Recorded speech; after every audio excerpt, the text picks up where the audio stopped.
अभी हम लोग ने ऑक्साइम के बारे में देखा कि ऑक्साइम कितने बनते हैं, क्या बनते हैं। इसके बारे में जानने के बाद थोड़ा सा और आगे बढ़ता हूँ।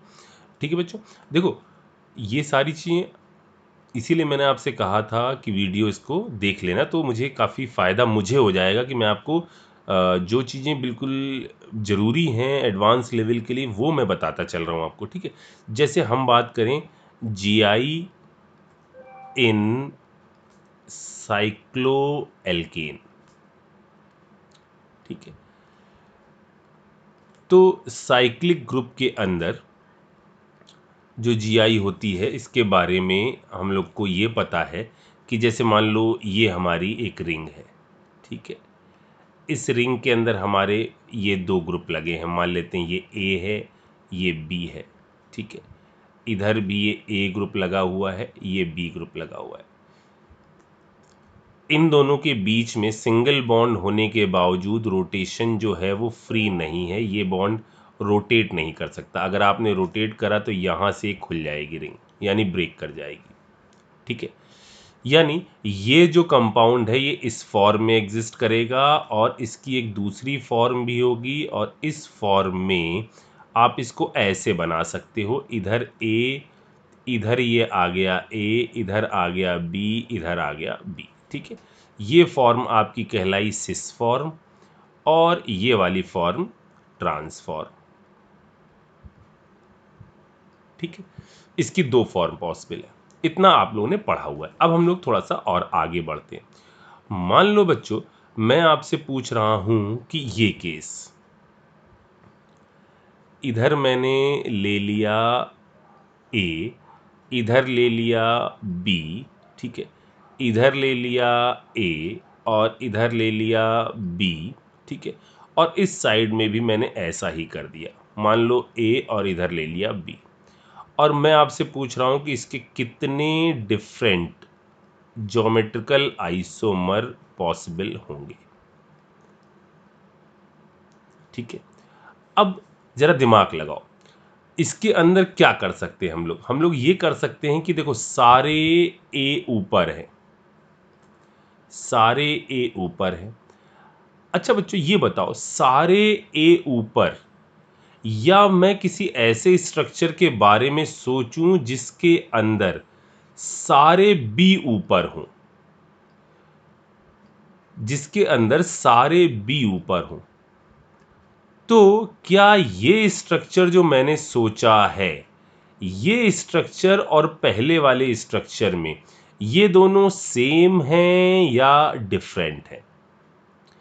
अगर आपका जवाब सेम है तो मतलब आप मेरी उस बात को समझ पाए कि यदि स्ट्रक्चर को पराठे की तरह पलट दिया जाए तो वो स्ट्रक्चर सेम रहता है। और देखिए यहाँ यदि इसको आप पराठे की तरह उठाकर पलट दीजिए तो पराठे की तरह पलटने में क्या होगा, सारे ए ऊपर आ जाएंगे, मतलब ये और ये स्ट्रक्चर जो है वो आपका सेम नहीं है, सॉरी सेम है, यानी ये आपका कोई फॉर्म नहीं बनी। अच्छा एक काम और करते हैं, और कुछ करते हैं जरा सा।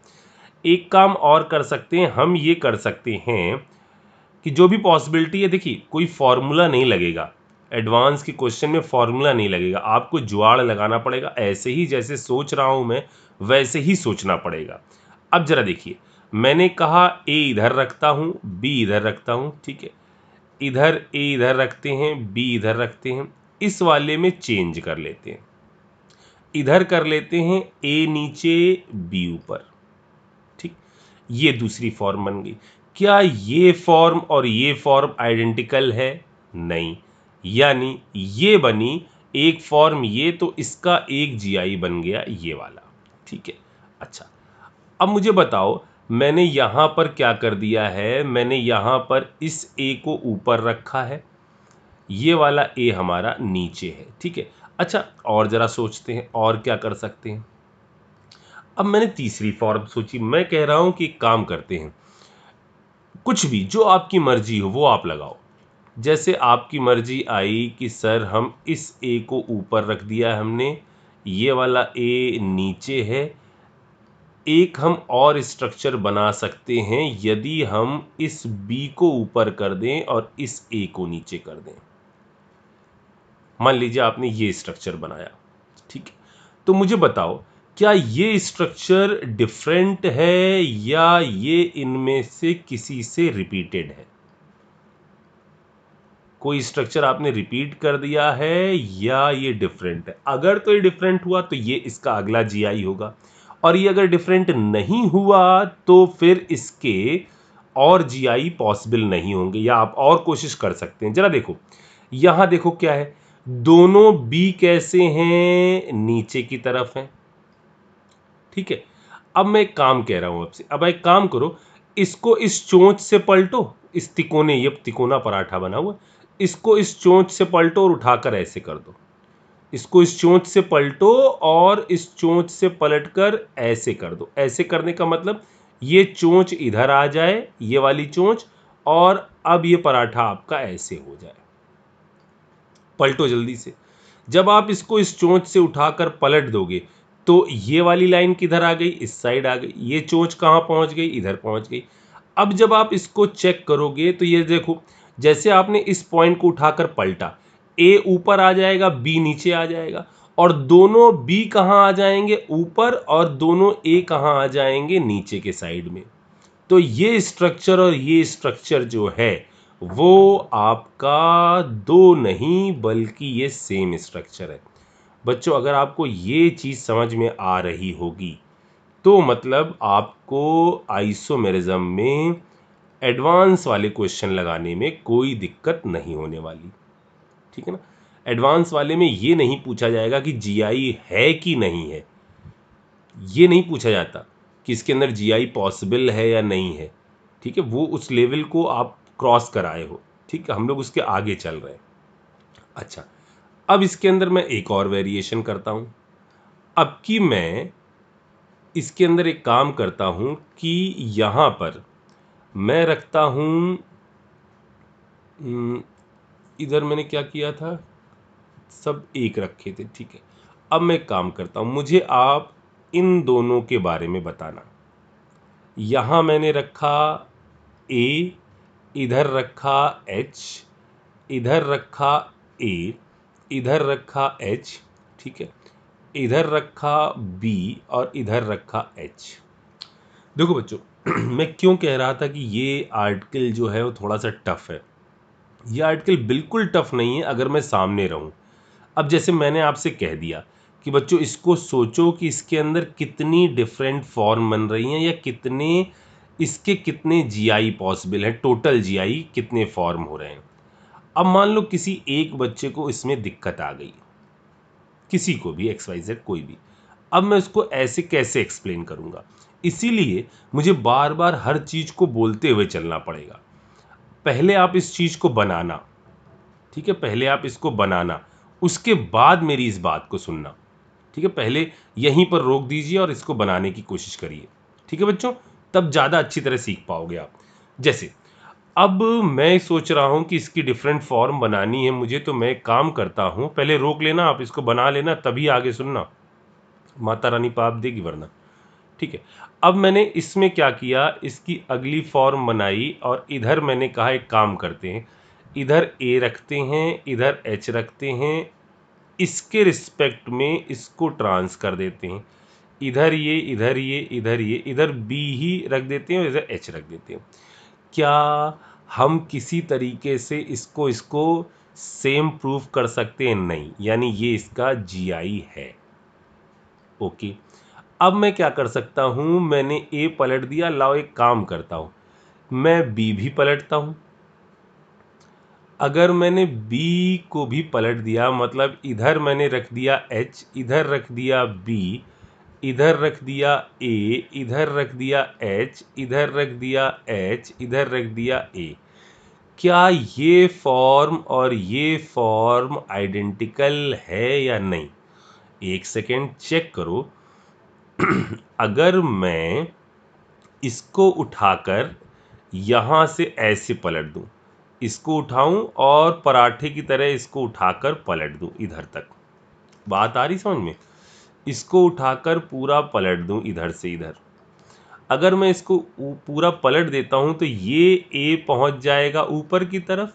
ठीक है, ये वाला H पहुंच जाएगा इधर की तरफ, ठीक है। तो यहाँ वाली चीज़ से मतलब ये दोनों फॉर्म सेम फॉर्म है। अगर आपने सोचा होगा तो आप इस चीज़ को पकड़ पा रहे होगे। अच्छा, अब मैं ज़रा लगाता हूँ दिमाग कि मैंने क्या कर दिया है, मैंने ए डिफरेंट कर दिए हैं, बी को मैंने ऊपर नीचे पलट लिया, कोई फ़र्क नहीं पड़ा। अच्छा, एक काम करते हैं, ए को सेम रखते हैं जैसे पहले था, इधर ए, इधर एच, इधर ए, इधर एच, इधर रख देते हैं एच और बी। अब जरा चेक करो, क्या ये फॉर्म डिफरेंट बनी या सेम बन गई। तो देखो, इसको पलटने पर यदि इस वाले को पलटा जाएगा तो क्या इसके आइडेंटिकल बन सकती है? ना।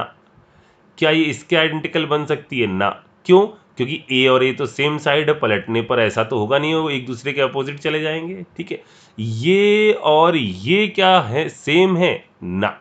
क्योंकि यदि इसको आप पराठे की तरह पलटोगे तो ये दोनों ए भाग जाएंगे नीचे और एच आ जाएगा ये ऊपर की तरफ, यानी ये जो है ये है इसकी तीसरी फॉर्म। यानी इस पर्टिकुलर साइक्लिक कंपाउंड के अंदर जो आंसर आएगा कि इसके अंदर कितने जीआई पॉसिबल हैं, ये आपके 3 डिफरेंट जीआई यहां पर पॉसिबल होंगे। आई बात समझ में? ठीक। अच्छा, अब एक काम करना आप, अब फिर से, अब इसको मैं बोलूंगा नहीं, इसको आप फिर से जरा सा ट्राई करिएगा, टाइम दीजिएगा इस पर, इसको ट्राई करो। अब की मैंने इसके अंदर क्या कर दिया, इधर मैंने लगा दिया सी, नीचे एच ले लो, ठीक है। इधर लगा दिया मैंने ए, यहाँ एच ले लो, ठीक है। यहाँ लगा दिया बी और यहाँ एच ले लो, ठीक है। और इसके अंदर मुझे आप बताओ कि कितने आपके जीआई पॉसिबल हैं। जब भी जीआई बोलूँ ना तो ये भी आपका कोई ना कोई जीआई होगा, तो मतलब इंक्लूडिंग दिस। जैसे ऊपर हमने 3 फॉर्म बोली, 3 फॉर्म का मतलब एक ये हो गई, ठीक है, एक फॉर्म आपकी ये हो गई, ठीक है, और एक फॉर्म आपकी इनमें से कोई भी एक मान लो, ठीक। तो इसमें आप जरा बना कर देखना बच्चों, और मुझे आप बताना कि क्या आप ये चीज समझ पाए कि इसका जो आंसर आएगा वो आएगा 4 फॉर्म। लगाइए दिमाग, देखो खुद से करते चलोगे ना इसको तो बिल्कुल आसान हो जाएगा, फिर कोई टेंशन नहीं होगी, ठीक है ना। अब साइक्लिक के बाद फिर से अपन इन चीज़ों को सीखने के बाद थोड़ा सा फिर से आगे चलते हैं, और मुझे आप अब दोनों को कंबाइन कर लेते हैं, साइक्लिक वाले को और ऑक्सिम वाले को। सबसे पहले मैंने कहा कि एक CHO ग्रुप यहाँ लगा हुआ है, एक CHO ग्रुप यहाँ लगा हुआ है, ठीक है।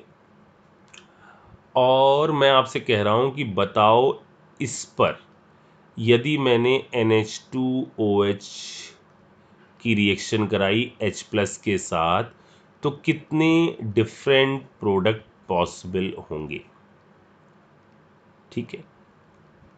एक्सेस ऑफ NH2OH की रिएक्शन हुई है तो प्रोडक्ट क्या बनेगा, प्रोडक्ट हमको समझ में आ रहा है कि यहाँ बनेगा CH डबल बॉन्ड N, एक लोन पेयर OH, ऐसी फॉर्म आ जाएगी, ठीक है।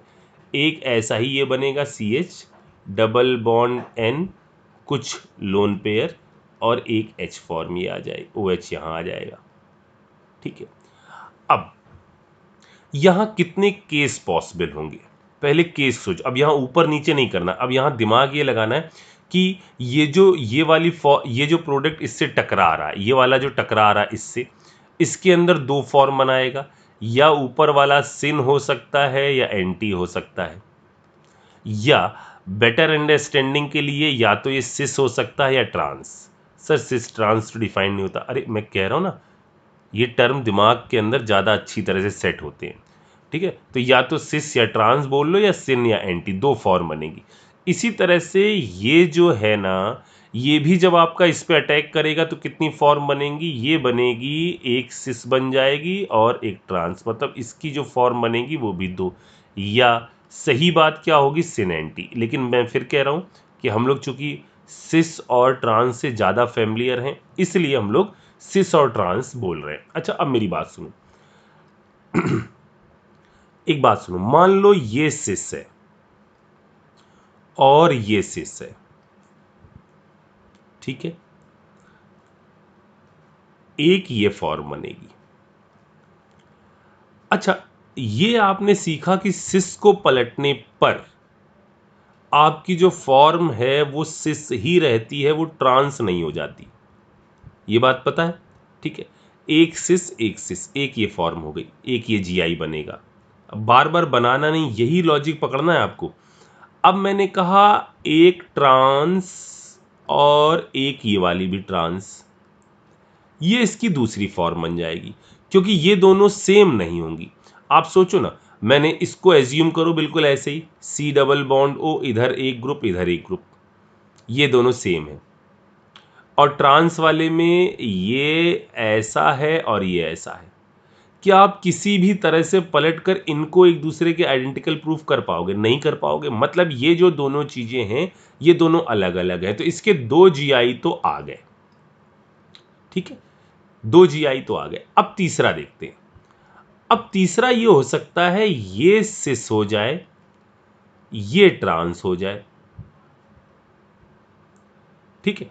और चौथा ये हो सकता है कि ये ट्रांस हो जाए